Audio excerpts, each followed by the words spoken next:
What the brap is up, fellow brapsters? Cody with Two Wheels in a Tent. I'm just gonna give you a little ride along through this little canyon. Look at the beautiful views as we go. And yesterday, riding to meet my buddy for a moto camp, it was like 95 degrees. Today we got some cloud cover, some wind. Feels so much better on the bike, so much better. Not only the temperature, but it just feels good that I got to reset, do a little moto camp. That video will be coming up soon. So refreshing, you know. Sometimes you just got to get back out and recenter yourself. I know a lot of people think of Utah, they think of southern Utah, Moab and the Red Rocks, which are very cool, don't get me wrong.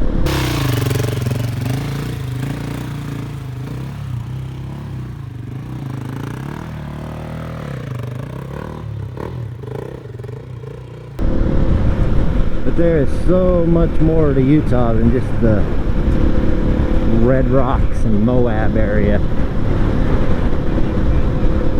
Canyons and mountains and lakes and rivers, pine trees, aspen trees, sagebrush, single track, desert, mountain, red rock. Pretty much Utah's got to be a rider's paradise. Very fortunate to have grown up and lived here my whole life. We'll talk a little bit about being a purist dual sporter. Look, I think everybody that has a bike should use it how they want, so I want to preface this conversation with that. I myself kind of figured out this weekend, which I'm slow, okay people, I'm slow, I get it, I own it, but I'm more of a purist, I guess. I bought this bike because I didn't want a trailer or bike to go ride trails. I have a two-stroke dirt bike that is absolutely king of the mountain for that stuff. My KTM 300 XCW will do anything you ask it to if you have the skills, I guess. Made watch Grand Jarvis. He's on the Husky 300, but literally climbing boulders, etc. So I've got that base covered. The dual sport, I thought more of well, when I first got it, I thought I would ride from my house up to the local canyons and camp, maybe do some fire roads. That was the dream, and I have lived that dream to the fullest. I did not realize things about backcountry discovery routes, which are amazing. If you haven't done one or don't know what they are, definitely go to ridebdr.com and check it out, because seriously, they are life-changing. When I got this bike, I didn't think I would ever be leaving the state of Utah and going to other states and backcountry discovery routes. Since I got the bike, I've done about half of Idaho, half of Arizona DDR, all of Utah pretty much twice. Been to Colorado for an adventure and done a small part of the New Mexico BDR. It would be considered the last section, but it's the, I guess, the northernmost section. We did that section. I've just seen a lot of people who are buying dual sport bikes and even adventure bikes, which my opinion of an adventure bike is something that is capable off-road but built for the road. Dual sport is more capable off-road and can do road. The 701, it's taken me some time to get used to on the tarmac, but it is capable of doing long travel. I've rode it 1,000 miles down to Arizona on the interstate to meet Tim, and back on the interstate. and done, you know, 500 miles off-road with it in between those. So totally capable. But me, like, I've been thinking about an 890 because I want to start sharing my adventures with the wife. And this bike, I guess, would carry her. If I could find a step-up seat, and they don't make one for this bike, it pisses me off. Look at this view, baby. Sorry, squirrel, but look at this view. But I just think she'd enjoy the 890 a little better. It comes with a small step-up seat. But thinking about that and getting a bigger bike than this, which the 890, 790, I mean, we've seen plenty of video, I'm sure, all of us, and I have friends that have them. They are plenty capable off-road. I mean, not trying to be a KTM fanboy, but KTM is pretty much a company that builds off-road motorcycles, you know? God, that is so beautiful. So they take, say, a dirt bike and then they try and make it work on the road. Other manufacturers take a street bike approach and try to make it acceptable off-road. And my opinion on that, and you can definitely have your own opinion, I'm not trying to convince you, but my opinion of that is pretty simple. It is really tough, I would think, to make an off-road very capable machine. There's a lot that goes into that. Suspension and gearing, weight and where the weight is, etc. Now, I'm not saying that street bikes don't have specific things that you have to accomplish to make them good on the street. But my simple, humble opinion is that it would be easier for somebody who has already mastered the off-road, which is what I love the most. I ride the road simply to get to the off-road. That's just me. Those of you who ride the road just to get to the off-road, please sound off in the comments. I need to know who the off-road dual sport brapsters are. My peeps. I mean, you're all my peeps. We're all motorcycle enthusiasts, you know, and we all love two wheels for our own reasons. But I respect all two-wheel enthusiasts, you know.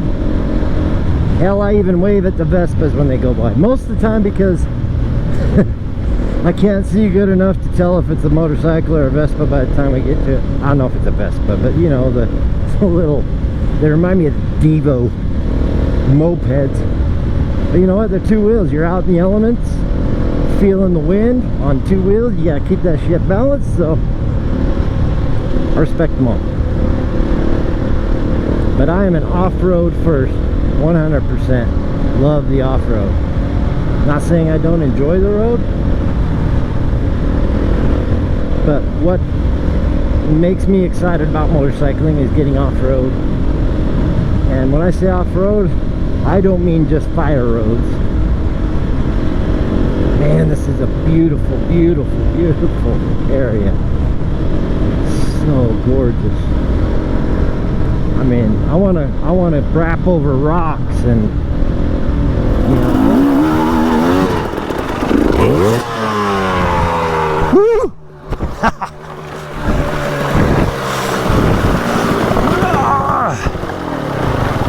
You know, go through some sand and have some challenges, even fully loaded.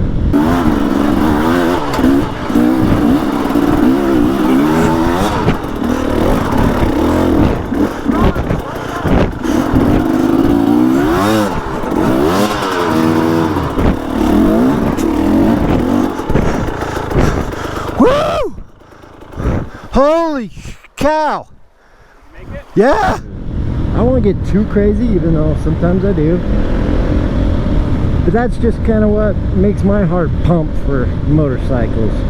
And getting far enough off-road that you're not going to see a ton of cars or Jeeps and such, you know. Just get out, get away from where everything is easy and tons of people.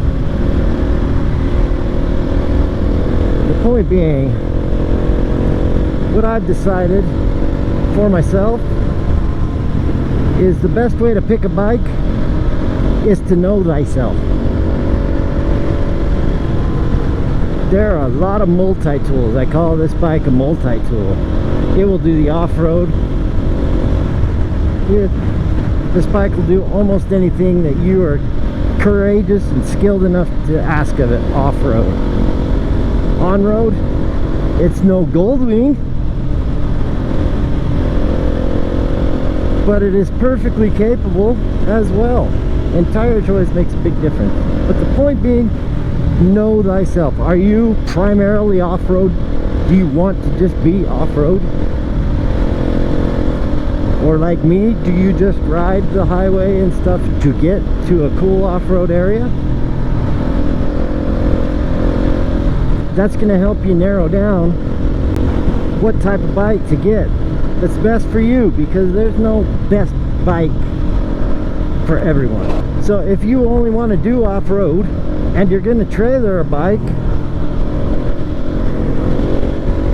get one that's, you know, big enough to carry what you want to carry on it. If you're going to be doing like a backcountry discovery route,